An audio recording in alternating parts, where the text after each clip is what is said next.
গো live হয়ে গেছে বিদ্যুৎ দা। নমস্কার, আদাব। আজ আমরা প্ল্যাটফর্ম থেকে একটা বিষয় নিয়ে, যে বিষয়টা খুবই প্রাসঙ্গিক তবে ততটা প্রচারিত নয়, সেই জায়গাটাই আমরা আলোচনার জায়গায় যাব। আজকে আলোচক আমাদের দুজন, ডক্টর মইনুল হাসান। উনি রাজনীতিবিদ, লেখক এবং সাংস্কৃতিক জগতের লোক। পাশাপাশি উনি পার্লামেন্টের মেম্বার ছিলেন দুটো টার্মে, মানে 10 বছর, এবং বর্তমানে পশ্চিমবঙ্গ রাজ্য সমবায় এবং গ্রাম উন্নয়ন ব্যাংকের চেয়ারম্যান। আর সাথে আছেন সাংবাদিক, লেখক সুমন ভট্টাচার্য।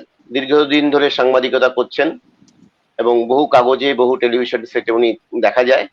সেই হিসাবে আলোচনাটা আজকে খুবই ভালো হবে এটা আশা করছি। তবে আজকের আলোচনার মূল বিষয় ভারতবর্ষের রাজনৈতিক ক্ষমতার বিন্যাস, 70 বছরের বিবর্তন এবং আমাদের অভিমুখ কোন দিকে যাচ্ছে সেটা মূল আলোচনার জায়গায় যাবে। তার সাথে সাথে আমরা বেশিরভাগ আলোচনায় যাব কেন্দ্রীয় যে ক্ষমতা আমরা ধারণ করছি বা রক্ষা করছি, সেই রাষ্ট্র, যেটা আমরা বলতে রাষ্ট্র, এবং সেখানে আঞ্চলিক ক্ষমতা সম্পন্ন রাজনৈতিক দলের জায়গা কোন জায়গায়, সেটা নিয়ে দ্বন্দ্ব, বিতর্ক ইত্যাদি ইত্যাদি। আর এর সাথে সাথে যেটা আসবে,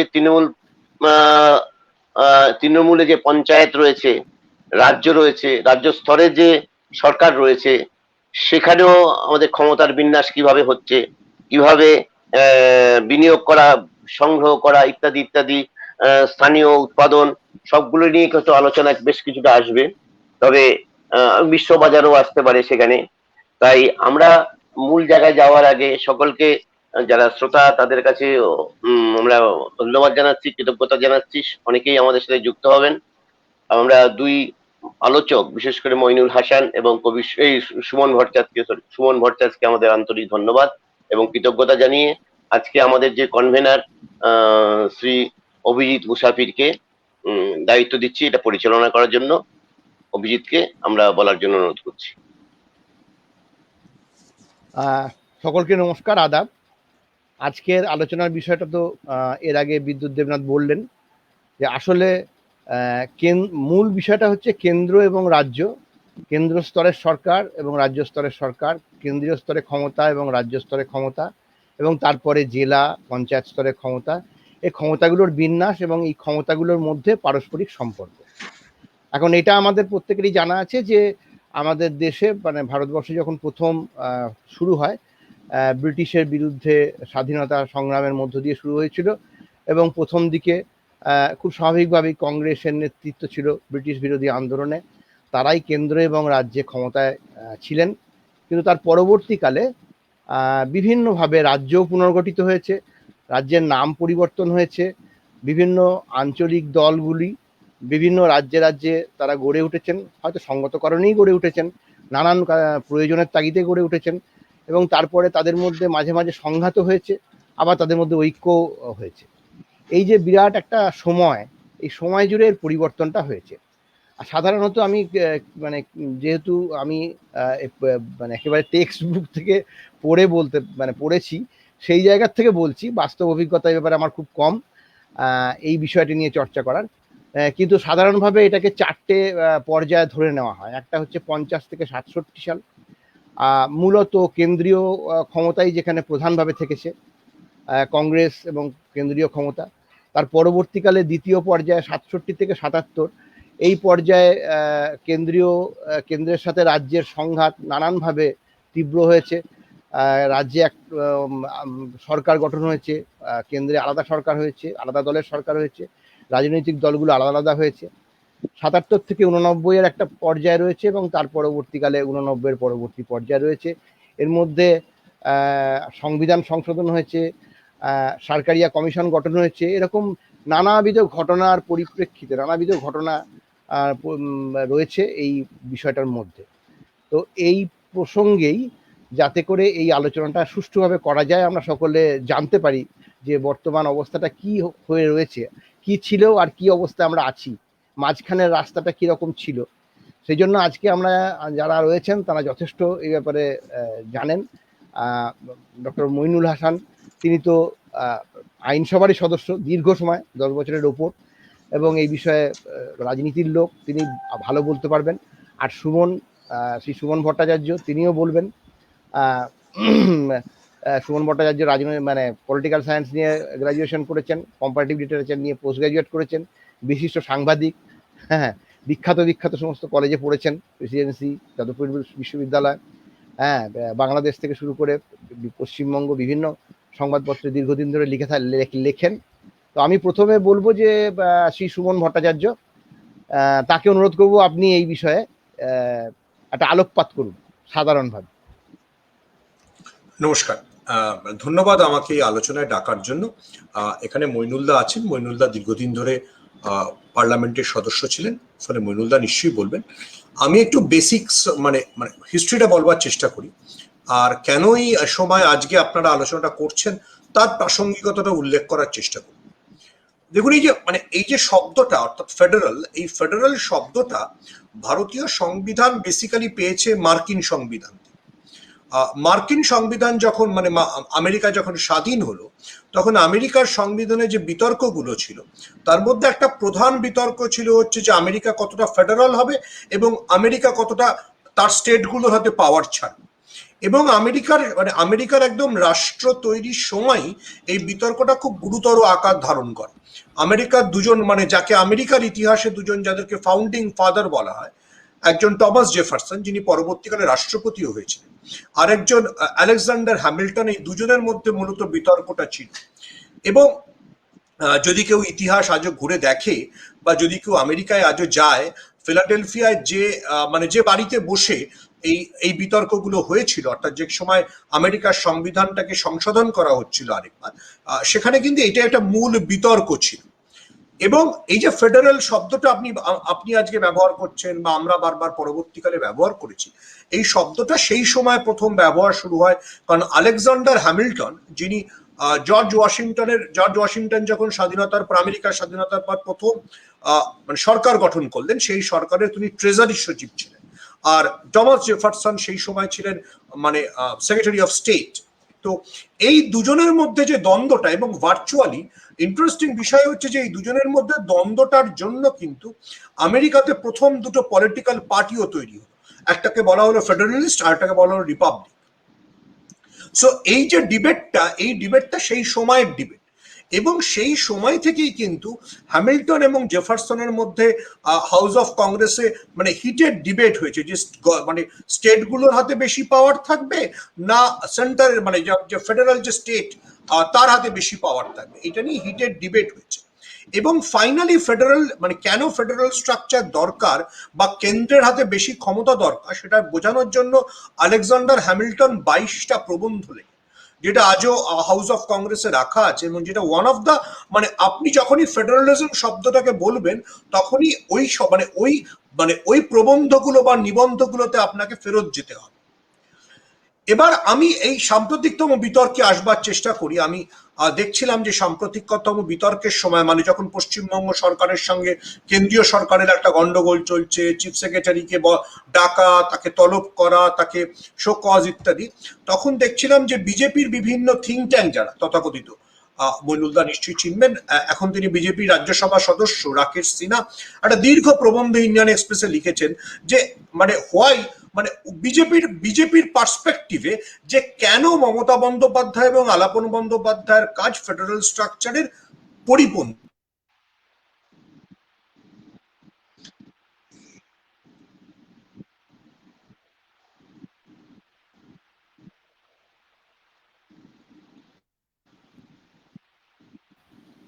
ওনার নেট কানেকশনটা হ্যাং করে গেছে, শোনা যাচ্ছে না। হ্যালো সুমন দা, শুনতে পাচ্ছেন? হ্যাং করে গেছে। আমরা আরেকবার রিকানেক্ট করতে হবে। আপনি কি শুনতে পাচ্ছেন? বিদ্যুৎ দা, আপনি কি একটু করবেন? বিদ্যুৎ দেবনাথ, একটু টেলিফোনে করে নেবেন। আমি বেরিয়ে যেতে হবে তাহলে আমাকে? হ্যাঁ, তাহলে ডক্টর মইনুল হাসান, মইনুল সাহেব, আপনি একটু শুরু করে দেবেন আপনার বক্তব্যটা। আমি আপনার মিউট করা, হ্যাঁ শোনা যাচ্ছে। না, আমি শুরু করছি না, আরো 1 মিনিট 2 মিনিট দেখি। আচ্ছা আচ্ছা ঠিক আছে, ও বেরিয়ে গিয়ে আবার স্টার্ট করবে। ওর মধ্যে বেরিয়ে গেছে মনে হয়। হ্যাঁ হ্যাঁ মনে হয় বেরিয়ে বেরিয়ে গিয়ে গেছে। আবার শুরু করবে। একটু হয় নেটওয়ার্কের জন্য, আসলে সবই কিছুই তো নেটওয়ার্কের মাধ্যমেই চলছে। নেটওয়ার্ক গুলো খুব ওভার, মানে এই তো এসে গেছেন আবার, এসে গেছে আবার। হ্যাঁ, এই তো, হ্যাঁ আসলে একটু ঘুরিয়ে নিন। হ্যাঁ ঠিক আছে, শুনতে পাচ্ছেন সুমনদা? সুমন, হ্যাঁ আমি শোনা যাচ্ছে? দাঁড়ান, আমার এইটা চলে যাওয়াতে কি বলে, ডেস্কটপের এটা চলে যাওয়াতে আমি মোবাইল দিয়ে আসার চেষ্টা করছি। হ্যাঁ হ্যাঁ হ্যাঁ মোবাইল দিয়ে ভালো শোনা যাচ্ছে, ঠিক আছে। মোবাইল দিয়ে কি আসতে পার? হ্যাঁ হ্যাঁ হ্যাঁ হ্যাঁ হ্যাঁ পরিষ্কার।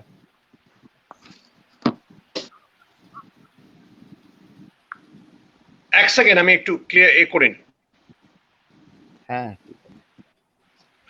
শোনা যাচ্ছে কি? সাংবাদিক মানুষ এক্সপার্ট, হ্যাঁ শোনা যাচ্ছে। তো শোনা- তো যেটা বলুন। ইস্যু হলো যে আমি এই সাম্প্রতিককালে যখন এই বিতর্কটা হচ্ছে, তখন এই বিতর্কটার সময় দেখলাম যে আবার মানে ওই ফেডারেল স্ট্রাকচারের, ভারতবর্ষের সংবিধানের বিভিন্ন প্রসঙ্গ টেনে রাকেশ সিনহারা রাজ্য সরকারকে আক্রমণ করছে। মইনুলদা এখানে আছেন, এবং যেহেতু আপনি শুরুর সময় সরকারিয়া কমিশনের কথা উল্লেখ করলেন, সেহেতু আমি দুটো জিনিস বলতে চাই। সেটা হচ্ছে যে একটা লেটেস্ট বিতর্ক বোঝা যাক, তাহলে বোঝা যাবে যে মানে কেন কেন্দ্র রাজ্যের সম্পর্ক বা ইত্যাদিগুলো নিয়ে এত সমস্যা হয়। সেই সমস্যাটা হচ্ছে রাকেশ সিনহা বা বিজেপির তাত্ত্বিকরা যেটা কখনো বলেন না, সেটা হচ্ছে এই যে মইনুলদার মনে থাকবে যে 1988 সালে সরকারিয়া কমিশন রিপোর্ট পেশ করে। সরকারিয়া কমিশনের কাছে দুটি রাজনৈতিক দল মানে আলাদা করে প্রস্তাব জমা দিয়েছিল যে এই যে রাজ্যপাল নিয়োগ, সেই রাজ্যপাল নিয়োগ কেন্দ্র এককভাবে করতে পারবে না। একটা মানে স্টেট লেজিসলেচার একটা প্যানেল তৈরি করবে, ঠিক যেভাবে মানে আমরা দেখি বিভিন্ন বিশ্ববিদ্যালয়ের উপাচার্য বা ইত্যাদি তৈরি করবার জন্য বা ঠিক করবার জন্য একটা প্যানেল তৈরি হয়। সেই প্যানেলটা ইন্টারস্টেট কাউন্সিলের কাছে যাবে, এবং ইন্টারস্টেট কাউন্সিল ঠিক করবেন যে কে রাজ্যপাল হবেন। ঠিক আছে, এই যে সরকারিয়া কমিশনের কাছে যে দুটো দল, মানে আপনি যদি রাজ্যপাল নিয়োগের ক্ষেত্রে কেন্দ্রের ক্ষমতাকে এইভাবে খর্ব করার কথা বলেন, তাহলে যে দুটো দল সেটা বলেছিল তারা হচ্ছে সিপিএম এবং বিজেপি। কি ইন্টারেস্টিং বিষয় দেখুন, যতক্ষণ কংগ্রেস অ্যাবসলিউট পাওয়ারে ছিল, ততক্ষণ বিজেপি বারবার বলেছে যে রাজ্যপালের ক্ষমতা যেন না বাড়ে। আর যেই আমি মানে বিজেপি যেই অ্যাবসলিউট মেজরিটিতে চলে এলাম, সঙ্গে সঙ্গে আমি বলতে শুরু করলাম যে রাজ্যপাল অনেক গুরুত্বপূর্ণ এবং রাজ্যপালকে ক্ষমতা দিতে হবে। এটাই হচ্ছে ভারতবর্ষের মানে আমি কেন মানে আমেরিকার উদাহরণটা থেকে একেবারে পশ্চিমবঙ্গে এলাম। দেখুন, আপনি যদি হাউস অফ কংগ্রেসের ডিবেটটাকে আরেকবার ভালো করে দেখেন, জেফারসন দাঁড়িয়ে বলছেন যে তুমি যদি সেন্টারের দিকে অর্থাৎ ফেডারেলের দিকে ক্ষমতা বাড়াও, তাহলে আসলে তুমি টাইরেনি মানে একটা স্বৈরতন্ত্র এবং একটা গণতন্ত্র বিরোধী চেষ্টা তৈরি করবে। আর অন্যদিকে আলেকজান্ডার হ্যামিল্টন, যিনি ফেডারেলিস্ট, তথাকথিত ফেডারেলিস্ট, তিনি বলছেন যে এইটা দরকার, কারণ কেন্দ্রের হাতে কিছু নিয়ন্ত্রণ না গেলে মানে সরকার চালানোটা মুশকিল। তো আজ মানে তারপরে দেখুন আমেরিকার ইতিহাসে বারবার ফেডারেলিস্ট এবং রিপাবলিকানদের মানে চরিত্র বদলেছে, সেটা তো আমি পরে যাচ্ছি। কি আশ্চর্যের বিষয় দেখুন, সে ফেডারেল শব্দটা ভারতীয় সংবিধান ধার করলো, এবং আপনি যদি মানে রাজ্যপালের ভূমিকা বা বিভিন্ন বিষয়ে কেন্দ্রের কি ভূমিকা, এটা যদি একবার কনস্টিটিউয়েন্ট অ্যাসেম্বলিতে যখন ডিবেট হচ্ছে, তখন আম্বেদকর কি বলছেন, আমি গভর্নরের ক্ষেত্রেই আবার মানে আমি গভর্নরের প্রসঙ্গে ফিরি। গভর্নরের প্রসঙ্গে আম্বেদকরের বক্তৃতা হচ্ছে যদি মানে মানে মানে মানে মানে মানে মানে মানে আপনি শুধুমাত্র বিজেপির মনোভাবটা বোঝার জন্য যে আম্বেদকরের বক্তৃতারা শোনেন এবং জগদীপ ধনখড় যেগুলো বলেন, মানে তিনি যে সংবিধানের ধার কাছ দিয়েও যান না সেটা বোঝবার জন্য দেখেন, আম্বেদকর বলছেন the governor under the constitution has no function which he can discharge by himself, no function at all. যখন গভর্নরের ক্ষমতা মানে রাজ্যপালের ক্ষমতা বেড়ে যাবে কিনা এটা নিয়ে কনস্টিটিউয়েন্ট অ্যাসেম্বলিতে বিভিন্ন লোক ডিবেট করছেন, তখন আম্বেদকর উঠে দাঁড়িয়ে এটা বলছেন। আম্বেদকরের পরের মানে পরে আরেকবার ডিবেটে তিনি যেটা বলছেন যে সেটা আরো মানে আজকে আমরা পশ্চিমবাংলায় যেখানে দাঁড়িয়ে যে ফেডারেল স্ট্রাকচার, কেন্দ্রের হাতে বেশি ক্ষমতা না রাজ্যের হাতে ক্ষমতা বেশি, সেটা নিয়ে যখন ডিবেট করছি, আম্বেদকরের সেকেন্ড স্টেটমেন্টটা আরো important. does not confer upon the governor the power to overrule the ministry on any way on any particular matter. তো তাহলে মানে আমাদের সংকটটা কোথায়? আমাদের সংকটটা হচ্ছে অভিজিৎ বাবু আপনি যে টাইম ফ্রেম ধরে যখন বলছিলেন, এটা সত্যি কথা তো যে কংগ্রেসের আমলে মইনুল্লাহ আরো ভালো বলবেন যে আমরা যদি 1991 সাল অব্দি একটা টাইম ফ্রেম ধরি দেখবি, তাহলে দেখবো যে 1971 থেকে 1990 এর মধ্যে 63 বার 356 প্রয়োগ করা হয়েছে। কিন্তু যেই 1990 সালে এসে গেল, অর্থাৎ পোস্ট সরকারিয়া কমিশন এবং যখন এসআর বোম্মাই ভার্সেস স্টেটের মামলা হলো, তারপরের 20 বছরে কিন্তু 356 প্রয়োগ করা হয়েছে মাত্র 20 বার। তো অবশ্যই কেন্দ্র রাজ্যের সম্পর্কের একটা ভারসাম্য তৈরি হলো। কিন্তু আজকে আপনাকে আবার এটা আলোচনা করতে হচ্ছে কেন? আপনি নিশ্চয়ই মইনুল্লাহ বলবেন, সেটা হচ্ছে আপনি যদি থিওরিটিক্যালি ধরেন, মানে এটা একটা থিওরিটিক্যাল সমস্যা আছে। থিওরিটিক্যাল সমস্যাটা হচ্ছে যে আরএসএস বা বিজেপি থিওরিটিক্যালি বিশ্বাস করে যে আপনার ফেডারেল স্ট্রাকচারে সেন্টার স্ট্রং হবে, তার যত ছোট ছোট ইউনিট গুলো সেগুলো দুর্বল হবে, এবং সেগুলো যত অর্থনৈতিকভাবে দুর্বল হবে তত কেন্দ্রের পক্ষে শাসন করা সুবিধেজনক। এটাই কিন্তু বিজেপি বা আরএসএস এর বিশ্বাস।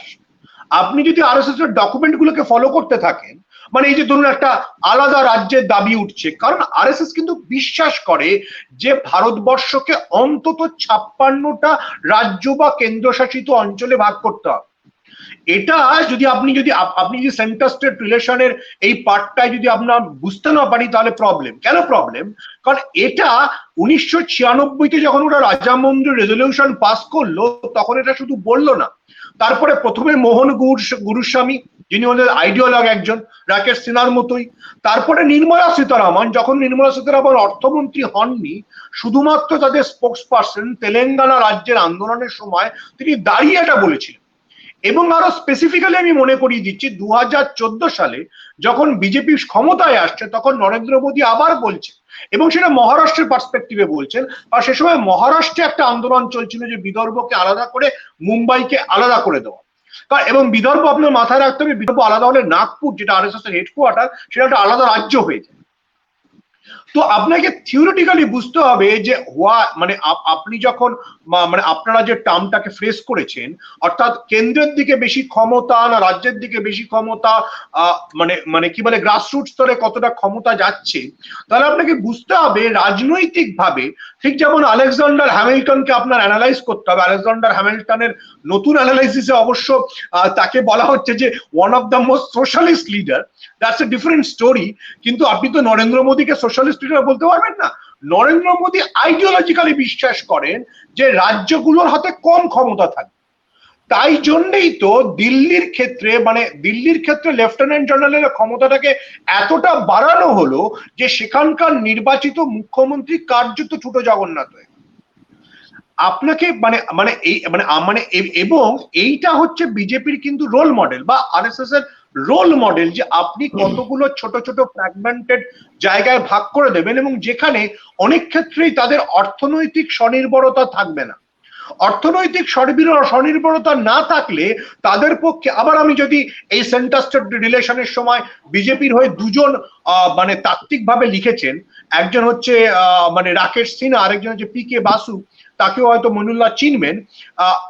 সেই দুজনেই যেটা বারবার জোর দিচ্ছেন যে নর্থ ইস্টের স্টেটগুলো এখন কত ভালো আছে, ভালো নেই। আসলে যেটা আছে, যেহেতু নর্থ ইস্টের স্টেটগুলোকে পুরোটাই তার তার তার বাজেট, তার সবকিছুর জন্য কেন্দ্রের সাহায্যের উপর নির্ভর করতে হয়, সেই জন্য তারা ঠুটো জঘন্য কেন্দ্র যেদিকে বলছে সেদিকে যাওয়ার চেষ্টা করে। মানে এই যে রোল মডেলটা আমাদের বারবার বুঝতে হবে যে মানে বিজেপির কাছে বা মানে মানে যে কোনো দল যখন শাসন ক্ষমতায় একচ্ছত্র অধিপতি হতে চায়, সেই তার তার মডেলটাই হবে কিন্তু যে সেন্টারের হাতে বেশি ক্ষমতা। মানে এবং রাকেশ সিনহা যে শব্দটাকে ব্যবহার করেছেন তার ডিবেটে, মানে ওটাই কিন্তু আরএসএস এর মানে প্রিয়তম টার্ম, সেটা হচ্ছে ইউনিয়ন অফ স্টেটস। এটা কিন্তু মানে বলতে চাইছেন যে আমেরিকার মতো যে স্টেটগুলো নিজেদের মধ্যে কোনো চুক্তি করেনি, which is also a lie for BJP. কেন লাই ফর দ্য বিজেপি? তার কারণ হচ্ছে যদি আপনি কাশ্মীরের কথাটা ধরেন, কাশ্মীরে তো ভাই তুমি চুক্তি করে নিয়েছিলে। তুমি যেদিনকে কাশ্মীরকে 3টে কেন্দ্রশাসিত অঞ্চলে ভাঙলে, তখন কি তুমি হরি সিং এর সঙ্গে তোমার যে চুক্তিটা হয়েছিল দ্য স্টেট অফ ইন্ডিয়া, সেদিনকে স্বরাষ্ট্রমন্ত্রী যে চুক্তিটা সই করেছিল, তুমি সেটাকে মানলে? সমস্যা হচ্ছে যে because of the fractured history which BJP believes, মানে একটা খণ্ডিত ইতিহাসকে বিজেপি বারবার বলবার চেষ্টা করে, সেহেতু ভারত রাষ্ট্রের ক্ষেত্রেও বিজেপি যখনই কেন্দ্রে ক্ষমতায় থাকে তখনই কিন্তু এই কথাগুলো মানে আরো বেশি করে বাস্তব হয়ে ওঠে। আমি ওই জন্য, আপনি সরকারিয়া কমিশনের কথা অভিজিৎ দা উল্লেখ করেছিলেন, আপনি যদি সরকারিয়া কমিশনে গিয়ে যে স্মারকলিপি লালকৃষ্ণ আডবাণী এবং অটল বিহারী বাজপেয়ী জমা দিয়েছিলেন, সেই ডকুমেন্টটা যদি আরেকবার দেখেন, তাহলে আপনার মনে হবে যে আজকের বিজেপি তার একটারও ধার কাজ দিয়ে যায় না। সেটা রাজ্যপাল নিয়োগ হোক, সেটা কেন্দ্রের সাথে কর ভাগ করার বিষয় হোক, কোনো বিষয়ে সেটাকে মানা হয় না। তো এইটা হচ্ছে প্রবলেম। আমি আপাতত এইটুকু বললাম। আচ্ছা, হ্যাঁ, মইনুলদা বলুন, এবার তারপরে এবার বাকিটা। এবারে আমরা ডক্টর মইনুল হাসানের কাছে যাবো, মইনুলদার কাছে যাব, যে আমরা শুনতে চাই, আমরা জানতে চাই এই বিষয়টা নিয়ে আপনার একটা সামগ্রিক মতামত। সবাইকে আমার আদাব এবং নমস্কার। সুমন ভট্টাচার্য যে জায়গাটাতে ধরলেন বা যেখানে শেষ করলেন, আমার কথা শোনা যাচ্ছে তো? হ্যাঁ, পরিষ্কার। তো সেইখানে দুটো তিনটে সংযোজন আমি করতে চাই আমার নিজের জানা বোঝার মধ্যে। বিজেপি, কংগ্রেস, সিপিএম, তৃণমূল কংগ্রেস এসবের মধ্যে বেশি না গিয়ে আমি এইটুকু প্রথমে বলতে চাই যে আমরা ভারতবর্ষে একটা এই ফেডারেল স্ট্রাকচার চাই। যখন ভারতবর্ষের গণপরিষদে এটা নিয়ে আলোচনা হয়েছিল, তখন এটা ভালোভাবে আলোচনা হয়েছে এবং এটা গৃহীত হয়েছে। 1950 সালের সংবিধানে ভালোভাবে লেখা হয়েছে। ফেডারেল স্ট্রাকচারটা প্রায় নষ্ট হওয়ার মুখে, কিন্তু আমি প্রথমেই বলে রাখতে চাই যে আমি নিজে বিশ্বাস করি যে ভারতবর্ষে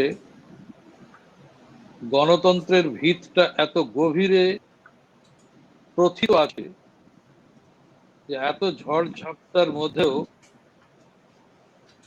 ভারতবর্ষের যে সাধারণ বিষয়গুলো, বহুত্ববাদ, গণতন্ত্র, ধর্ম নিরপেক্ষতা, এগুলো বেঁচে আছে।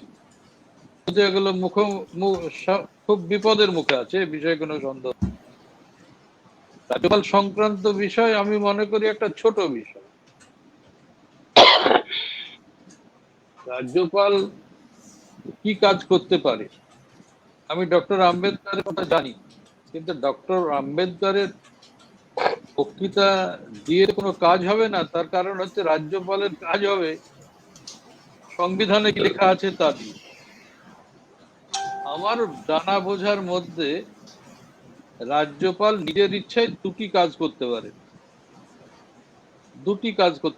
একটা ফার্স্ট কাজ, যেটা নিয়ে কেউ আলোচনা করে, রাজ্যপালের প্রথম কাজ হচ্ছে যে কোন দল মন্ত্রিসভা গঠন করবে তাদেরকে আহ্বান করা।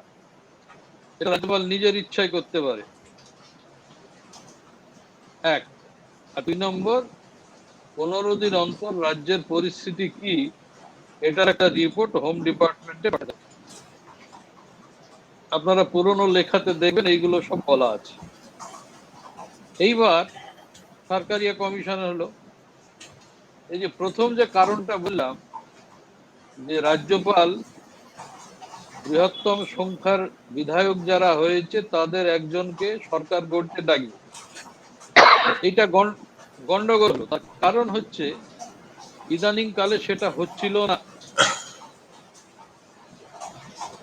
জ্যোতি বসু একটা কথা বলেছিলেন, সেটা হচ্ছে যে কারা বৃহত্তম দল এটা প্রমাণ করাটা রাজভবনের সামনে এমএলএদের প্যারেড করা নয়, এটা প্রমাণ করাটার জায়গা হচ্ছে হাউসের মধ্যে, মানে অ্যাসেম্বলি হাউসের মধ্যে। সিপিআইএম যে রেজুলেশনটা বা প্রস্তাবগুলো দিয়েছিলেন সরকারিয়া কমিশনে, এই কথাগুলো ছিল। তো আমরা কি দেখলাম, গোয়াতে, মেঘালয়ে, এমনকি বড় স্টেট 2-1টাতে গভর্নর কি করলেন, গভর্নর যারা বেশি এমএলএ হয়েছেন তাদের বাদ দিয়ে অন্যদের ডেকে দিয়েছে। তো এটা গভর্নরের কাজ নয়, এটা একেবারেই সংবিধান বিরোধী। এবং নাজমা হেকতুল্লাহ ডেকে দিয়েছিলেন কেন সেটা আমি জানি, আমি ও আলোচনার মধ্যে যাচ্ছি। আর এখনকার আমাদের যিনি গভর্নর এখানে জগদীপ ধনকর মশাই, তিনি যে কাজগুলো করছেন সে একদম পুরোপুরি হচ্ছে সংবিধানের বাইরে। সরকারিয়া কমিশনে বিজেপি এবং সিপিআইএম যে প্রস্তাবগুলো দিয়েছিলেন, যেটা সুমন বললেন একটু আগে, যে একটা প্যানেল তৈরি করা বা রাজ্যপাল কারা হবেন ইত্যাদি ইত্যাদি ইত্যাদি ইত্যাদি ইত্যাদি, সেটা গভর্নমেন্ট অফ ইন্ডিয়া এটা মান্য করেন। কিন্তু অ্যাকসেপ্ট করেছে একটা জিনিস, কি অ্যাকসেপ্ট করেছে, যে বিফোর অ্যাপয়েন্টিং গভর্নর রাজ্যের মুখ্যমন্ত্রীর সঙ্গে একটা ডিসকাশন করতে হবে। অন্তত 52টা প্রস্তাব সরকারিয়া কমিশনের গ্রহণ করেছে, তার মধ্যে একটা হচ্ছে এইটা যে রাজ্যপাল থাকবে, কিন্তু রাজ্যপাল অ্যাপয়েন্টমেন্ট করবার আগে রাজ্যের মুখ্যমন্ত্রীর কাছে অন্তত আমাদের হোম মিনিস্টার তিনি একবার কথা বলবেন। এই 2 দিন আগে বোধহয় আমাদের মুখ্যমন্ত্রী মাননীয় মমতা বন্দ্যোপাধ্যায় প্রেস কনফারেন্সের সময় এই কথাটা বলেছেন। তো সেই কারণের জন্য আমি বলবো যে কি কেন্দ্র এবং কি রাজ্যপাল, তারা কেউ সংবিধান অনুযায়ী কোনো কাজ তারা করছেন না। সুতরাং এটা ভারতবর্ষের রাজনীতিতে একটা নতুন মাত্রা এনে দিয়েছে, আমি এইটা বলি। তার কারণ রাজ্যপাল তো আমরা নুরুল হাসানকেও দেখেছি, তো আরো অনেক বড় বড় রাজ্যপালদের আমরা দেখেছি। তো এই ধরনের রাজ্যপালদের দিয়ে রাজনীতি করানো, এটা একটা চল আছে, রাষ্ট্রপতিকে দিয়েও আছে।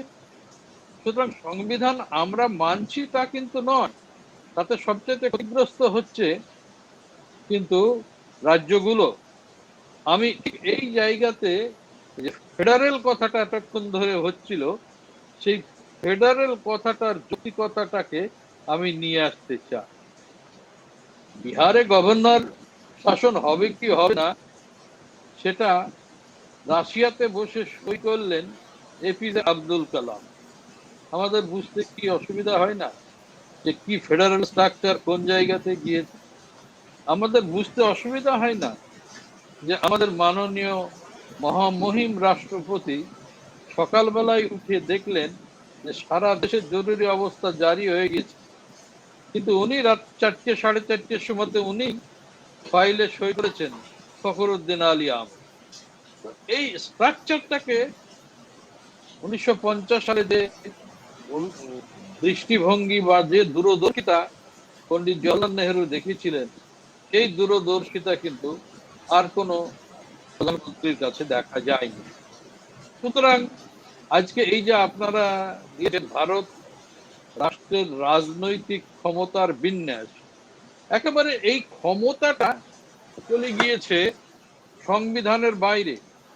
ক্ষমতা দেখানোর একটা জায়গা হচ্ছে, কেন্দ্রের ক্ষমতা দেখানোর জায়গা হচ্ছে, কেন্দ্রীয় সরকারের ক্ষমতা দেখানোর মাধ্যম হচ্ছে রাজ্যপাল। এটা আমরা যেন মনে করি। জগদীপ ধনখড়ি হোক আর আরিফ সাহেব হোক কেরালার, তারা এমনি এই কাজগুলো করছেন। যদি স্বরাষ্ট্র মন্ত্রকের যদি কিছুটা তোল্লা না থাকে, তাহলে এই কাজ ওরা করতে পারে না। তার কারণ জেনে বুঝে সংবিধান বিরোধী কাজ করছে। তাহলে এইটা হচ্ছে একটা নতুন সংযোজন ভারতীয় রাজনীতিতে। আমি বলবো যে একদিকে এই স্ট্রাকচারটাকে ভাঙো, ফেডারেল স্ট্রাকচার, আর 2 নম্বর হচ্ছে রাজ্যপালকে দিয়ে শাসক দলকে, মানে রাজ্যের শাসক দলকে উত্তক্ত করো। এই রকমের নগ্ন কাজ কিন্তু অতীতকালে কোনো সময় দেখা যায়নি। এটা একটা নতুন অভিমুখ বা রাজনীতির নতুন বিবর্তন, যে শব্দগুলো আপনারা এর মধ্যে দিয়েছেন সেটা আমি বলছি। উত্তরপ্রদেশের রাজ্যপাল কি করছেন? আর সুমন ঠিকই বলেছে যে বিজেপির চিন্তা ভাবনার মধ্যে কতগুলো জিনিস রয়েছে যেগুলো গণতন্ত্রের পক্ষে যায় না, যেগুলো ফেডারেলিজমের পক্ষে যায় না। আচ্ছা, আপনি বলতে পারেন, একসময় তো আমরা পার্লামেন্টে খুব দাবি তুলতাম। আমার মনে পড়ছে আজকে গুরুদাস দাশগুপ্তের কথা। তিনি দাবি তুলতেন যে সর্বনিম্ন সারা বছরে 120 দিন পার্লামেন্ট হতে হবে। 120 দিন, 90 দিন পার্লামেন্ট আমি নিজে দেখেছি। তা অনেকদিন গুরুদাস দাশগুপ্তকে আমি বলতাম যে দাদা এত বলছে কেন? বলছে this is the democracy. Parliament 120 দিনের কমে চলে নাকি? যদিও পার্লামেন্ট 130-40 দিন পর্যন্ত চলার কথা। সর্বনিম্ন পার্লামেন্ট এখন চলছে, মানে 50 দিনও হচ্ছে না। আচ্ছা, এই যে সুমন যে বলেছিল তার কথাটার আমি প্রমাণ দিচ্ছি যে যখন আজকের প্রধানমন্ত্রী গুজরাটের মুখ্যমন্ত্রী ছিলেন, তখন গুজরাটে সারা বছরে অ্যাসেম্বলি চলতো 10 দিন নয়, লেস দ্যান 10 ডেজ সারা বছরে। তাহলে গণতন্ত্র কোথায়? ফেডারেলিজম কোথায়? সাংবিধানিক বাধ্যবাধকতা কোথায়? সারা ভারতবর্ষে এই দর্শন নিয়ে করছে, যে দর্শনটা আরএসএস এর, ঠিকই আরএসএস এর দর্শন নিয়ে নরেন্দ্র মোদী সারা দেশে একদম একটা ক্ষমতাধর পুরুষ হিসাবে নিজেকে প্রতিপন্ন করতে চায়। কিছুদিন তার ক্ষমতা, এই পরিস্থিতি খারাপ যাচ্ছে, বিশেষত পশ্চিম বাংলায় নির্বাচনের পরে তার জনপ্রিয়তা যথেষ্ট হ্রাস পেয়েছে। বিদেশি কাগজে তার ইতিহাস লেখা টেখা আপনারা নিশ্চয়ই দেখেছেন। তো এর পরিপ্রেক্ষিতে এই যতটুকু এখন পর্যন্ত আলোচনা হলো, আমার অন্য একটা কথা বলার আছে। তো আমি এই দুটো বিষয় আমি এখন আপনাদের সামনে বললাম। পরে আমার 10-15 মিনিট টাইম লাগবে। যদি আপনাদের কিছু জানার থাকে তাহলে আপনারা নিশ্চয়ই বলতে পারেন, আমি নিশ্চয়ই এগুলো বলবো। তোমার কি কিছু বলবে এখন? হ্যাঁ, আগে অভিজিৎ দা নিশ্চয়ই কিছু প্রশ্ন করবেন। না, আমি এখনই কোনো প্রশ্ন বলুন। করছি না এই বিষয়ে, কারণ বিষয়টা খুব অনেকটা বড় তো, এবং অনেকটা বক্তব্য ইতিমধ্যে এসে গেছে। আমি যেটা মানে ফেডারেল বা যুক্তরাজ্য যে কাঠামোর কথা আমরা বলছি আর কি, মানে একটা হচ্ছে যে কেন্দ্রে যদি খুব শক্তিশালী সরকার থাকতে হয়, কেন্দ্রকে যদি ক্ষমতায় রাখতে হয়, তাহলে মানে অন্যান্য রাজ্যে যে আঞ্চলিক দলগুলো ইতিমধ্যে বেড়ে উঠেছে, সেগুলো তো আকাশ থেকে পড়েনি, মানুষের মধ্যে থেকেই বেড়ে উঠেছে। আমরা যদি মানে আকালি দলের কথাই বলি বা পশ্চিমবঙ্গে মানে কৃষক আন্দোলনের দীর্ঘ ইতিহাস, তেভাগা থেকে শুরু করে তার পরবর্তীকালে সিপিআই, মানে বাম সিপিআইএম দলের যে বেড়ে ওঠা এবং তার যে দীর্ঘদিন সরকারে থাকা, হ্যাঁ, এবং বিভিন্ন জায়গা, শুধু এখানে না, মানে জনতা দল আর রাষ্ট্রীয় জনতা দল বা বিভিন্ন জায়গাতে, আর দক্ষিণ ভারতের কথা তো আছেই। তো এগুলো তো আকাশ থেকে পড়েনি।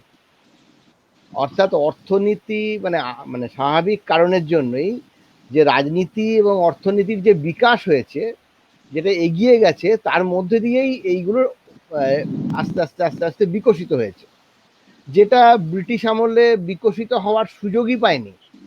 ব্রিটিশ এমনভাবে দমনপীড়ন চালিয়েছে যে গোটা ভারতবর্ষের মানুষের একটা সিঙ্গেল এজেন্ডা, ব্রিটিশকে ভারত ত্যাগ করতে হবে, এবং তখন তার একটাই পলিটিক্যাল পার্টি তাকে রিপ্রেজেন্ট করছে, কারণ এজেন্ডাটাও একটা।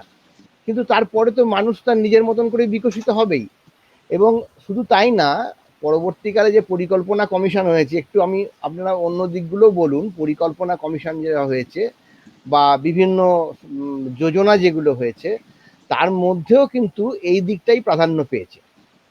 এবং তৃণমূল স্তরেও যাতে মানুষ সঠিক মানে মানে সরকারকে কার দরকার, সব থেকে তো বেশি দরকার যারা গরিব মানুষ, যারা খেটে খায়, তাদের দরকার সরকারকে খুব। আমার যত আমরা উপরের দিকে যাব, তাদের কিন্তু তারা সরকারকে ট্যাক্স দেবেন, তাদের সাথে সরকারের লেনাদেনাটা অনেক কম হলেও চলে। তার সেইটা তো বোঝা গেছে, বুঝিয়ে পঞ্চায়েতি আইন হয়েছে, পঞ্চায়েতি রাজ কায়েম হয়েছে, এবং খুব শক্তিশালীভাবেই আমরা পশ্চিমবঙ্গে তো দেখতেই পাচ্ছি যে পঞ্চায়েত, মিউনিসিপ্যালিটি বিভিন্ন জায়গায় যে স্বায়ত্ত শাসন ডেভেলপ করে গেছে। তো তাহলে যদি কেন্দ্র যুক্তরাজ্য যে কাঠামো মধ্যে আমরা তৈরি হয়েছি, কেন্দ্রে শক্তিশালী এবং তারপরে ক্ষমতার আস্তে আস্তে বিকেন্দ্রীকরণ হওয়ার কথা, বিকেন্দ্রীকরণ তো কার্যকরী ক্ষেত্রে হয়েছে। প্রত্যেকটা তাহলে রাজ্য সরকার, পঞ্চায়েতি রাজ, তৃণমূল স্তরের সরকার, এগুলো কি সব অবসলিট হয়ে যাবে? এগুলোর কোনো ভূমিকাই থাকবে না? সবাই কি একই সুরে কথা বলবে এই বৈচিত্র্যময় দেশে, যেখানে এতগুলো ভাষায় কথা বলে লোকেরা, যার আমরা যদি কেবলমাত্র বাস্তু সংস্থান ইকোলজিক্যাল ডিফারেন্সের কথা ভাবি, খাদ্যের অভ্যাসের কথা ভাবি, আমরা যে সাংস্কৃতিক ভাবে যেভাবে জন্ম মৃত্যু এবং জন্ম বিবাহ মৃত্যু, হ্যাঁ, এগুলো পালিত হয়, হ্যাঁ, তার মধ্যে যে বৈচিত্র্য, উৎসবের মধ্যে যে বৈচিত্র্য, যে এত বৈচিত্র্যকে ধরতে গেলে, এত বৈচিত্র্যের বিকাশ ঘটাতে গেলে তো আমাকে আঞ্চলিক স্তরের ক্ষমতাগুলো বা যত নিচের স্তরে যাব, তাদেরকে বিকাশ ঘটাতে হবে। আমি যদি মানুষের বিকাশ চাই, তার উল্টো পথে হাঁটলে তো ক্ল্যাশ লেগে যাওয়ার কথা। হ্যাঁ, তো এই প্রসঙ্গে কি মনে হয় আপনার? প্রথমে সুমনকে বলতে বলবো, বা না আপনি মইনুল সাহেব বলুন, আপনার কি মনে হয় এটা নিয়ে সারাক্ষণ একটা ক্ল্যাশ, আমরা একটা অশান্তির মধ্যে থাকবো? অভিজিৎ, আরেকটা কথা আমি বলছি, যেটা এই কেন্দ্র রাজ্য সম্পর্ক, আমার মনে হয় সংবিধানে কি কেন্দ্র ব্যাপারটা আছে কি, ওটা ইউনিয়ন বা এরকম ধরনের স্টেট বা এই জায়গাটা আছে। এটা কেন্দ্র রাজ্য সম্পর্কের ক্ষেত্রটা তো আমরা যথেষ্ট ভুল বোঝাবুঝির ক্ষেত্রে একটা প্রয়োগ হচ্ছে। কেন্দ্রটা অনেকটা সময় জায়গা তৈরি করে আছে, সেটাই ক্ষমতার মূল কেন্দ্র, এইভাবেই এই ব্যাপারগুলি এসছে, সাধারণ মানুষের কাছে আসছে আর কি। কিন্তু সংবিধানে একটা কেন্দ্র রাজ্য ব্যাপার শব্দগুলো আছে কিনা, আমি এটা নিয়ে আলোচনা হচ্ছে, তখন বুঝলাম যে এটা করা আলোচনার জায়গা আছে কিনা, কেন্দ্রটা আছে, ইউনিয়নটা করা। কারণ রিসেন্টলি কোন সরকার আর এরকম সরকার বলছে না, তারা ইউনিয়ন গভর্নমেন্ট বলছে। এটা নিয়ে একটু যদি সুমন এবং মইনুল হাসান একটু আলোকপাত করেন। মইনুল্লাহ যেখানে শেষ করেছিলেন, আমি যদি সেখান থেকে ধরবার চেষ্টা করি বিদ্যুৎদার এবং অভিজিৎ বাবুর প্রশ্নটা, তাহলে আপনাকে বুঝতে হবে যে ফেডারেল স্ট্রাকচার বলতে আমরা, মইনুল্লাহ যে পয়েন্টটা বলেছেন, মইনুল্লাহ তো রাজ্যসভার মেম্বার ছিলেন। দেখুন, যে কোনো ফেডারেল বা যে কোনো স্টেটে parliament is a important part of the democracy.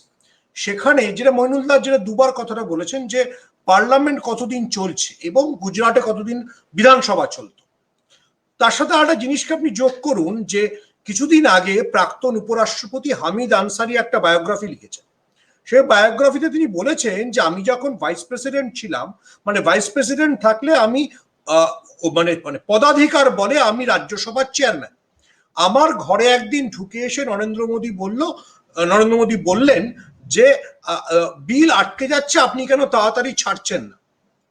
আপনাকে তাহলে বুঝতে হবে যে একজন রাষ্ট্রনায়ক বা একজন প্রধানমন্ত্রী আইনসভাকে কি পার্সপেক্টিভে দেখছে। ফেডারেল স্ট্রাকচারে ভারতবর্ষের সংবিধান, যারা বিদ্যুৎ দা জানতে চাইছিলেন যে ভারতবর্ষের সংবিধানে যখন রাজ্যসভা, যার গুরুত্বপূর্ণ সদস্য ছিলেন মইনুল্লাহ, বা মইনুল্লাহ যার কথা বললেন, রাজ্যসভা গুরুদাস দাশগুপ্ত, রাজ্যসভাটাকে আনা হয়েছিল কিন্তু চেক অ্যান্ড ব্যালেন্স হিসেবে। অর্থাৎ আমাদের রাজ্যসভা কিন্তু আক্ষরিক অর্থে ইংল্যান্ডের হাউস অফ লর্ডস নয়, বরঞ্চ অনেকটা আমেরিকান মডেলের সেনেটের মতো। অর্থাৎ যেগুলো লোকসভা পাশ করছে সেগুলো নিয়ে রাজ্যসভায় আলোচনা হবে, বিতর্ক হবে, দরকার হলে বিল সিলেক্ট কমিটিতে যাবে, সেখানে আরো কাটাছেঁড়া হবে। কিন্তু আবার আমি ওই জন্য মানে মইনুলদার প্রসঙ্গ টেনে হামিদ আনসারিতে গেলাম, কিন্তু বিজেপি বা আরএসএস তাত্ত্বিকভাবে বিশ্বাস করে যে যে বিলটা আমি তৈরি করেছি, যেটা আমি একবার পাশ করলাম, এবং তাহলে আপনি বুঝতে পারবেন যে আজকে কেন কৃষি বিল নিয়ে এত মানে আলোচনা হচ্ছে বা বিতর্ক, সেটা নিয়ে আর কোনো ফার্দার আলোচনাই হবে না। সেটা কেন রাজ্যসভায় আলোচনা হবে, সেটা কেন সিলেক্ট কমিটিতে যাবে। ওই যে মইনুলদা বললেন না যে গুজরাটে কতদিন বিধানসভা চলতো, আপনি সেটা থেকে কিউ নিয়ে বোঝবার চেষ্টা করুন যে আরএসএস বা বিজেপি, মানে আমি আমি দুঃখের কথা যে আমি দল নিয়েই বলছি, তারা কিভাবে ভারতবর্ষের গণতন্ত্র বা বিদ্যুৎদার ভাষায় এই যে তথাকথিত ফেডারেল স্টেটটাকে দেখে। দেখুন, একজন খুব মানে মানে মানে আরেকজন খুব মানে যিনি একসময় বিজেপির খুব বড় তাত্ত্বিক ছিলেন, তিনি খুব ইম্পর্টেন্ট লেখা লিখেছেন এই সেন্ট্রাল ভিস্তা প্রজেক্ট নিয়ে। সেটার প্রজেক্টটা নিয়ে তিনি লিখেছেন, আমি নাম করেই বলছি, সুমিত মিত্র। তিনি লিখেছেন আসলে এটার উদ্দেশ্য হচ্ছে যে 2026-এ ভোট গণনা করে উত্তরপ্রদেশ এবং বিহারের থেকে লোকসভা সদস্যটাকে 200 পার করে দেওয়া। তাহলে কি হলো যে মানে যে স্টেটগুলো আপনি মানে হোয়াট ইজ দ্য ভারতবর্ষের গণতন্ত্র কোথায় চলে যাচ্ছে? আমি ব্যাট পারফর্মার, আমি জনসংখ্যা নিয়ন্ত্রণ করতে পারিনি, কিন্তু আমার লোকসভায় বেশি সদস্য থাকবে। কেরালা, আপনি দক্ষিণের কথা বলছেন, কেরালা বা কর্ণাটক আমি জনসংখ্যাকে নিয়ন্ত্রণ করতে পেরেছি, আমি গুড পারফর্মার, কিন্তু আমার লোকসভায় সদস্য কমে গেল। তার ফলে যদি একটা 843 জনের, ওইখানে একটা রিপোর্টকে উল্লেখ করেছিলেন সুমিত মিত্র, যদি 843 জনের লোকসভা সদস্য দাঁড়ায়, তাহলে দেখা যাবে উত্তর ভারতের হিন্দি বলয় থেকেই 400 কিংবা 450 সাংসদ যাবে। আপনি পশ্চিমবাংলায় কি আলোচনা করছেন, অথবা কেরালা, আমি বলছি যে স্টেটগুলো বিজেপি দখল করতে পারবে না, সেই স্টেটগুলোকে নিয়ে বিজেপির ভাবার দরকারই পড়বে না। আপনার প্রতিবাদ ফেডারেল স্ট্রাকচারটাকে এমন ভাবে বদলে দাও, সেন্টারকে এত স্ট্রং এবং তার হাতে এমন একটা জিনিসকে তুলে দাও যে পুরো সিস্টেমটাই যেন সেটা অনুযায়ী চালিত হয়ে যায়। অর্থাৎ ভারতবর্ষের গণতন্ত্রের সংকট হচ্ছে। আবার আমি মইনুলদার কিউ নিয়ে বলছি, দেখুন, নরেন্দ্র মোদী বা আরএসএস বিশ্বাসই করে না যে বিধানসভায় কোনো জিনিস বিতর্কের প্রয়োজন আছে। রাজ্যসভাটা থাকবে কেন? আমি যেদিনকে লোকসভায়, যেখানে আমার ব্রুট মানে একটা সংখ্যাগরিষ্ঠ মেজরিটি আছে, আমি সেটা পাস করাবো, সেটা পরের দিন রাজ্যসভায় যাবে, রাজ্যসভায় সেটা ধ্বনি ভোটে পাস হয়ে যাবে। এ কথাটা সুমন ভট্টাচার্য কিংবা প্ল্যাটফর্মে বসে মইনুল আসাদ বলছে না, ভারতবর্ষের উপরাষ্ট্রপতি, যিনি রাজ্যসভার চেয়ারম্যান, যিনি বলে গেছেন, তাকে তো নরেন্দ্র মোদী চ্যালেঞ্জ করেননি যে এটা হামিদ আনসারি ভুল বলেছিলেন, হামিদ আনসারি মিথ্যে কথা লিখেছিলেন। নরেন্দ্র মোদী বিশ্বাসই করেন না যে রাজ্যসভায় কাশ্মীর নিয়ে বিতর্ক হবে। বিতর্ক কিসের? আমি সিদ্ধান্ত নিয়েছি। আপনাকে মাথায় রাখতে হবে। আবার আমি ওই জন্যে আমেরিকার উদাহরণটা দিয়েছিলাম। উদাহরণটা এই কারণে দিয়েছিলাম যে দুজন ডিবেট করছিল, টমাস জেফারসন এবং আলেকজান্ডার হ্যামিল্টন, দুজনেই কিন্তু গণতন্ত্রে বিশ্বাস করত। জেফারসন তার আগে ফ্রান্সে ছিলেন, ফলে ফ্রেঞ্চ রেভলিউশনকে দেখে এসেছিলেন। বারবার করে বলছিলেন যদি তুমি বেশি সেন্টারের দিকে ঝোঁকো, তাহলে একটা ফ্যাসিবাদ বা একটা টাইরেনির উত্থান হতে পারে। আর আপনাকে বুঝতে হবে যে বিজেপি বা আরএসএস এই টাইরেনি বা এই ফ্যাসিজমটাকেই চায়, যেখানে একটা সিঙ্গেল পার্টি, আপনার অভিজিৎ বাবুর উত্তরে আসি, সিঙ্গেল পার্টি রুল হবে। এইসব ছোট দলগুলো থাকবে কেন? এই ছোট দলগুলো মানেই তো আমাকে বিভিন্ন প্রশ্নের ফেস করতে পারে। দেখুন, বুর্জুয়া ডেমোক্রেসি যে শব্দটা মানে বিজেপি একদম পছন্দ করে না, এবং মইনুলদা তার বক্তৃতায় বুর্জুয়া ডেমোক্রেসির মানে যাকে বিজেপি বারবার চ্যালেঞ্জ করে, নেহরুর কথা উল্লেখ করলেন। What is the classic case of bourgeois democracy? যদি আপনি জন স্টুয়ার্ট মিল পড়েন কিংবা আপনি যদি নেহেরু পড়েন, যাই পড়েন, যেটা বিদ্যুৎদার প্রশ্ন ছিল, সেখানে সংখ্যা গরিষ্ঠের পাশাপাশি সংখ্যা লঘিষ্ঠের মতামত ভীষণ গুরুত্বপূর্ণ। এবার প্লিজ মাথায় রাখবেন যে সংখ্যালঘু মানে আমরা শুধু ধর্মীয় দিক থেকে ভাবি না, সংখ্যালঘু মানে এলজিবিটি, সংখ্যালঘু মানে যে লোকটা আদর্শগতভাবে অন্য কোনো আদর্শে বিশ্বাস করে। এবার এইটাকে আমি মেজরিটি, আমার কাছে মেজরিটি আছে। আপনি যদি আরএসএস এর বারবার থিম পেপার গুলো দেখেন যে ভারতবর্ষের জনসংখ্যার 82% হিন্দু, তাহলে 10% মুসলিম আর বাকি 3-4% শিখ আর খ্রিস্টানরা কি ভাবছে এটা নিয়ে আমি আলোচনা করব কেন? আমার এটা আলোচনার কোনো দরকারই নেই। আবার মানে মইনুল্লাহ কিন্তু মানে একটা মানে মইনুল্লাহ বাস্তব উদাহরণ দিয়ে বারবার বলেছেন যে সংসদ 120 দিন চলা নিয়ে মানে গুরুদাস দাশগুপ্ত তর্ক করেছিলেন, আর অমিত শাহ পারলে সংসদটা চালাবেনই না। কেন চালাবেন? আমার তো দরকার নেই।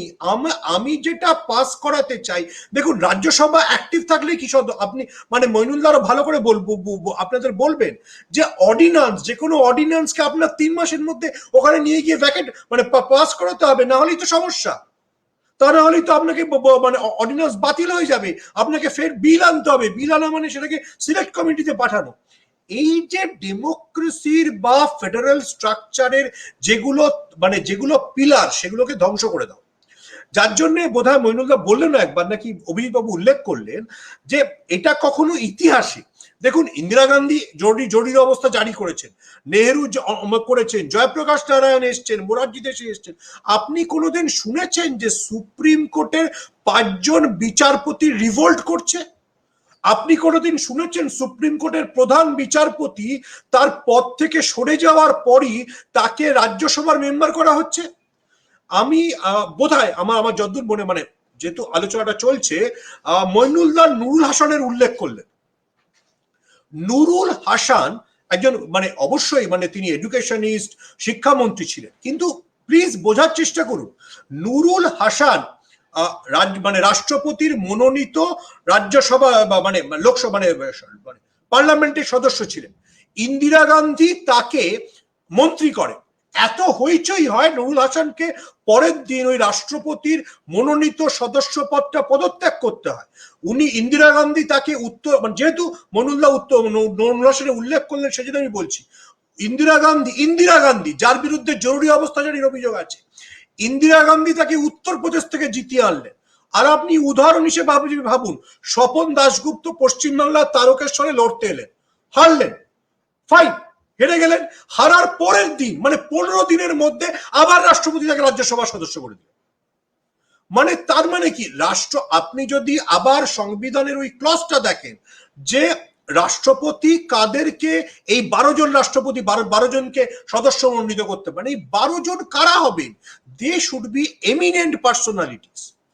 মৃণাল সেনকে মানে ইউপি এর প্রথমে মৃণাল সেনকে সিপিএম প্রপোজ করেছিল, মৃণাল সেন হয়েছিল, রেখা হয়েছেন, সচিন তেন্ডুলকার হয়েছেন। তার পরের দিন কি মৃণাল সেন এসে বলেছেন যে আমি মমতা ব্যানার্জির বিরুদ্ধে মানে আমি সিপিএম আমাকে রাজ্যসভায় পাঠিয়েছি, মমতা ব্যানার্জির বিরুদ্ধে দক্ষিণ কলকাতায় লোকসভাটা একটু লড়ে নি, দেখি দক্ষিণ কলকাতায় আমার জনপ্রিয়তা আছে কি নেই।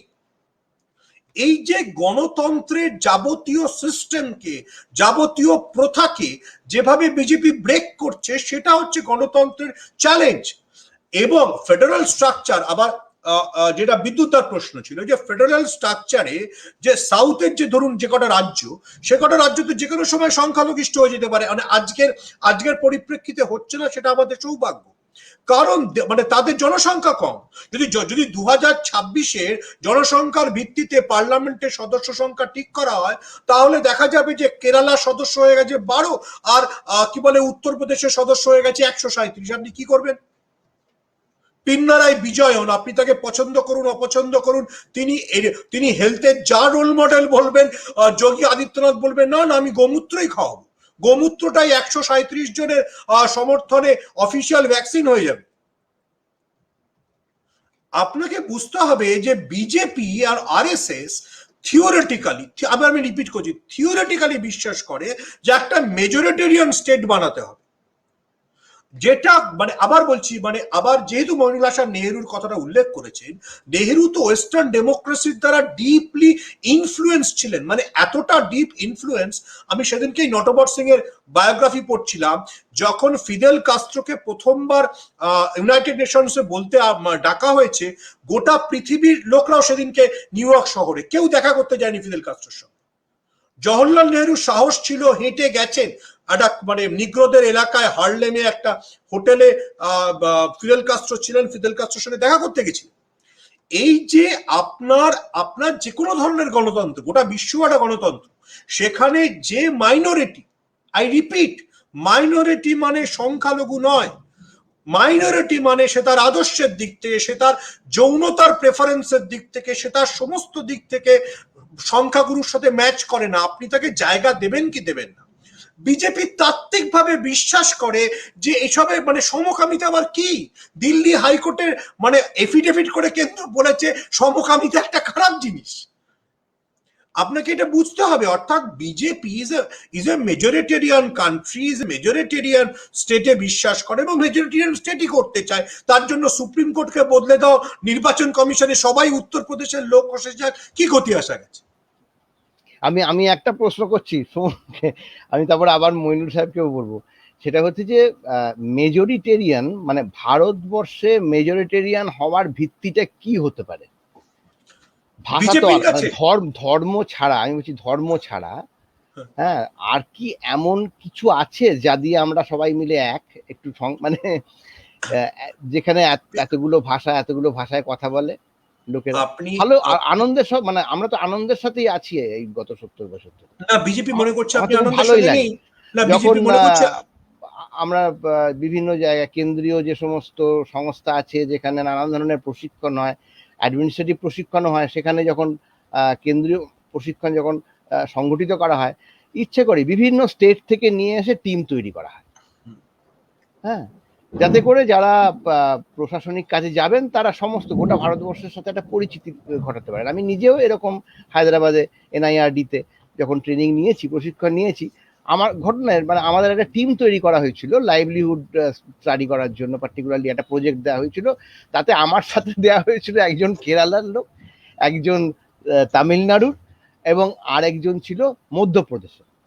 স্বাভাবিকভাবে 4 জন করে টিম হয়েছে। আমি একটা ভাষাও জানি না, হ্যাঁ, এবং মধ্যপ্রদেশে যাকে দেওয়া হয়েছে তিনি হিন্দিটা বলতে পারেন, আর কেরালা থেকে এবং তামিলনাড়ু থেকে যিনি এসেছিলেন তারা মানে মানে একেবারে খুবই কষ্টে হিন্দিতে বলছেন, ফলে ইংরেজিতে কথা বলতে হচ্ছে, কিন্তু লাইনে আমাদের হাসাহাসি হচ্ছিল, এমনকি খাওয়া দাওয়া তো আলাদা, মানে এমন ঘটনাও ঘটেছে। আমি আসলে একটু আলোচনাটা এত সিরিয়াস রাজনৈতিকভাবে দিচ্ছি, কিন্তু মানুষ কিভাবে আছে, সাধারণ মানুষ কিভাবে আছে খাওয়ার সময়, যারা হরিয়ানা, পাঞ্জাব এখান থেকে এসছে, উত্তর ভারত থেকে এসছে, তারা মানে বললো আমরা এবার ধর্মঘট করবো, আমরা বিদ্রোহ করবো, মিছিল করবো, কেন না রুটি দেওয়া হচ্ছে না, হ্যাঁ, ভাত, এবং কেন মানে এই ধরনের ডালের মধ্যে টক দেওয়া বন্ধ করো, তেঁতুল দেওয়া চলবে না, এবং এই নিয়ে খুব মজা হলো। এবং তারপর অবভিয়াসলি তারপরে ডায়েটটাকে চেঞ্জ করা হলো, কিছু পরিমাণে রুটির ব্যবস্থা করা হলো, ইত্যাদি ইত্যাদি ব্যাপার। তো আমি বলছি এই ধরনের একটা দেশে আপনি যে কেন্দ্রীয় একটা কিছু ভিত্তি চাইতো, ধরুন বাংলাদেশে বাঙালিরা মেজরিটি, বাংলা ভাষা ইত্যাদি, সেখানে চাকমা আছেন, অন্যান্যরা আছেন, তাদের অধিকার নিয়েও আমরা এখানে প্রোগ্রাম করেছি। কিন্তু এরকম আমি বলতে চাইছি ভারতবর্ষে যে আমরা মেজরিটেরিয়ান রুল করবো, মানে মেজরিটেরিয়ান পার্টির রুল, সেই পার্টিটা কি ধর্মের ভিত্তিতে হবে, মানে কি, মানে তার ভিত্তিটা কি হবে, বা এতে যদি ধরুন অশান্তি বৃদ্ধি পায়, সেই অশান্তি বৃদ্ধি পেলে, অশান্তি বেড়ে গেলে তাতে লাভটা কি? আমরা কি অশান্তিতে থাকতে চাই? সাধারণ মানুষ কি অশান্তিতে থাকতে চান? সাধারণ মানুষ কি চায় আমার মনে হয় না বিজেপি বা RSS এর সে ব্যাপারে কোনো মাথা ব্যথা আছে। তাহলে তো আপনি মানে তেলের দাম নিয়ে আলোচনা করতেন, পেট্রোল ডিজেলের দাম কেন 100 পার হতে চলেছে সেটা নিয়ে আলোচনা করতেন, আপনি দেশে কেন বেরোজগারি বাড়ছে সেটা নিয়ে আলোচনা করতেন, কিন্তু আপনি তো সেটা নিয়ে আলোচনা করেন না। আমরা আলোচনা কি নিয়ে করি? আপনি যদি বিজেপি, আর আপনি যেটা প্রথম প্রশ্ন করলেন, আমি পরেরটার আগে উত্তর দিলাম, সেটা হচ্ছে প্রথম প্রশ্ন যেটা করলেন যে বিজেপি কি বিশ্বাস করে, সেটা হচ্ছে হিন্দি, হিন্দু, হিন্দুস্তান। তা না হলে উত্তরপ্রদেশের মতো রাজ্যে 2017 বিধানসভায় বিজেপি তার 400 জনকে প্রার্থীর মধ্যে কতজনকে মুসলমান প্রার্থী করেছিল? এই 2021 বিধানসভা নির্বাচনে পশ্চিমবঙ্গে 9 জন বিজেপির প্রার্থী তালিকার মধ্যে 9 জন মুসলিম ছিল। এই নিয়ে গোটা দেশে মোটামুটি আলোড়ন পড়ে গেছে। মানে যে রাজ্যে জনসংখ্যার 27% মুসলিম, আপনি মুসলিম প্রার্থী দেবেন না? মানে এটা তো বুঝতে কোনো অসুবিধা নয় যে বিজেপি হিন্দি, আবার আমি রিপিট করছি, হিন্দি, হিন্দু এবং হিন্দুস্তানেই বিশ্বাস করে। বিজেপির কাছে আপনি যেটা নিয়ে আলোচনা করছেন, আমি নিশ্চিতভাবে আপনাদের সবারই অভিজ্ঞতা আছে। আপনি যেটা বললেন, বিজেপি কি বিশ্বাস করে নাকি যে দ্রাবিড় বলে কোনো সংস্কৃতি আছে? বিজেপি কি বিশ্বাস করে যে ডিএমকে বা এআইডিএমকে, আপনি মানে পলিটিক্যাল স্ফিয়ারের এপাশে ওপাশে যে দলকেই নিন, বিজেপি বিশ্বাস করে যে তারা যে কথাগুলো বলছে সে কথাগুলো ভারতবর্ষের ন্যারেটিভে জায়গা পাওয়া উচিত? এই ব্যাপারে একটু মইনুল সাহেবের বক্তব্যটা শুনুন। ডক্টর মইনুল হাসান, উনি দীর্ঘদিন রাজ্যসভায় ছিলেন তো, এবং না না একদম রাজনীতির লোক সরাসরি। একটু আপনার মতামত জানতে চাই। ততক্ষণ এই চলবে বৈচিত্র্যময় আলোচনা। দেশে কিভাবে ঐক্য সম্ভব? হিন্দিতেও তো সব লোক কথা বলে না, উত্তর ভারতের কয়েকটা রাজ্য ছাড়া। হিন্দি তো কারোর ভাষা নয় সেইভাবে। হ্যাঁ, কতক্ষণ হিন্দিরও চলবে আঞ্চলিকতা আছে। আমার কথা তো শুনছি, আলোচনাটা কতক্ষণ চলবে? না, আলোচনা আমাদের শেষ হয়ে এসছে আসলে। তাহলে না, হ্যাঁ, মইনুল্লাহ 10 মিনিট তো বলবেন। মইনুলের কাছ থেকে মইনুল্লাহ আমি শুনতে চাই, সেই জন্য। আর আলোচনা প্রায় আমার শেষ, কাজ আমাদের আর আছে। 5-7-10 মিনিটেই আছে। না না, আমার কাজ আছে। আমি আর নতুন বিষয় নিয়ে আলোচনা করতে পারবো না। তাহলে আবার সুমনদার কাছেই ফিরে যাই নাকি? না না, মইনুল্লাহ বলবেন তো। মইনুল্লাহ 10 মিনিট আগেই বলেছিলেন, মইনুল্লাহ 10 মিনিট বলবেন। না, মইনুলদা একটু অসুবিধা হচ্ছে বলতে, বোধহয় আচ্ছা, ভীষণ, মানে অ্যাকচুয়ালি বাইরে আবহাওয়ার অবস্থা খুব খারাপ। আমি দেখতে পাচ্ছি এখান থেকে, আপনারা দেখতে হ্যাঁ, পাচ্ছেন না, মানে প্রচন্ড বিদ্যুৎ চমকানোর হচ্ছে আর কি, হ্যাঁ, প্রচন্ড বৃষ্টি পড়ছে। ফ্ল্যাশ হচ্ছে। হ্যাঁ, প্রচন্ড বৃষ্টি পড়ছে। তার ফলে আমার মনে হয় যে আমরা তো আলোচনা প্রায় শেষ করে এনেছি, আর 5 মিনিট আছে। সুতরাং সুমন, আপনি যদি আপনি কন্টিনিউ করেন তাহলে ভালো হয়। না, আমি তাহলে সেক্ষেত্রে 2 মিনিট যেটা বলতে চাইবো যে এটা তো একটা মানে সংকট, মানে ভারতবর্ষের গণতন্ত্রে সবচেয়ে বড় সংকটটার মুখে আমরা দাঁড়িয়ে আছি। দেখুন, যে কোনো গণতন্ত্রের তো বিভিন্ন ধরনের স্ট্রাকচার বা বিভিন্ন ধরনের কি বলে থাকে, মানে মানে কি বলবো, পিলার থাকে। তার মধ্যে একটা পার্লামেন্ট, একটা সুপ্রিম কোর্ট, একটা তার জুডিশিয়ারি বা মানে সুপ্রিম কোর্ট ইত্যাদি মিলিয়ে তার মিডিয়া, এই সবকটাকে মিলিয়ে তো একটা স্ট্রাকচার বা গণতন্ত্র, সংবিধান ইত্যাদি চলে। সেইগুলোকে আঘাত করার একটা চেষ্টা হচ্ছে। বিজেপি বা আরএসএস রাজনৈতিক দর্শনের দিক থেকে কোনো গণতন্ত্রে বিশ্বাস করে না। মানে তাদের আদর্শ তো সেই প্রাচীনকালের কোনো হিন্দু রাজা। ফলে সেই হিন্দু রাজার মডেলে তারা তাদের যে রাষ্ট্রনায়ক বা তাদের যে বর্তমান প্রধানমন্ত্রী তাকে আখ্যায়িত করতে চায়, এবং সেই আখ্যায়িত করার মধ্যে দিয়ে যেহেতু তাদের আপনি মানে আমি জানি না আপনি মানে বিজেপিকে বোঝার জন্য বলছি যে আরএসএস বা অর্গানাইজারের বিভিন্ন লেখা আপনি পড়লে বুঝবেন, ওরা কিন্তু নরেন্দ্র মোদীর সঙ্গে কোনো মানে কোনো সাম্প্রতিককালের রাজনীতিকে তুলনা করে না। যখন নরেন্দ্র মোদী বেনারস গেলেন, ওরা বললেন সেই যে মানে হোলকারদের রানী ছিলেন অহল্যা, তিনি যতটা বেনারসের মন্দিরগুলোর সংস্কার করেছেন, তারপর এই প্রথম কোনো হিন্দু শাসক এলেন যিনি বেনারসের মন্দিরগুলোর সংস্কার করলেন। অর্থাৎ ভেবে দেখুন, ইভেন মদন মোহন মালব্যও নয়, যিনি বেনারস হিন্দু ইউনিভার্সিটির প্রতিষ্ঠা করেছিলেন, তিনিও কিন্তু নরেন্দ্র মোদীর রোল মডেল নয়। নরেন্দ্র মোদীর রোল মডেল একজন হিন্দু নৃপতি, ঠিক আছে? ফলে তার কাছ থেকে আপনি গণতন্ত্র, ফেডারেল স্ট্রাকচার এগুলো আলোচনা করাই ভুল। বিজেপি ততক্ষণ গণতন্ত্র বা ফেডারেল স্ট্রাকচারের কথা বলে যতক্ষণ বিজেপির জন্য ওটা স্যুট করে।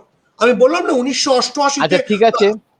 সুমনদা, আমরা আলোচনাটা তো একটা সময়সীমার মধ্যেই শেষ করবো ভেবেছিলাম আমরা, এবং আমরা প্রচুর বক্তব্য শুনেছি। সুমনদার কাছ থেকে তো শুনেছি, বাস্তব অভিজ্ঞতার কথা থেকে, এবং মইনুল সাহেবের কাছ থেকেও শুনলাম। আমার মনে হচ্ছে ওনার কোনো যান্ত্রিক গোলযোগের জন্য এবং ওই বৃষ্টির জন্য একটু অসুবিধার জন্য লাইনটা কেটে গেছে। তার শেষে বিদ্যুৎদাকে আমি একটু বলবো, বিদ্যুৎ দেবনাথ আর 2 মিনিট আছে। না আমাদের আজকের আলোচনা তো অনেক মানে আমাদের তো আলোচনার বিষয় ছিল যে বিবর্তনের অভিমুখ কোন দিকে।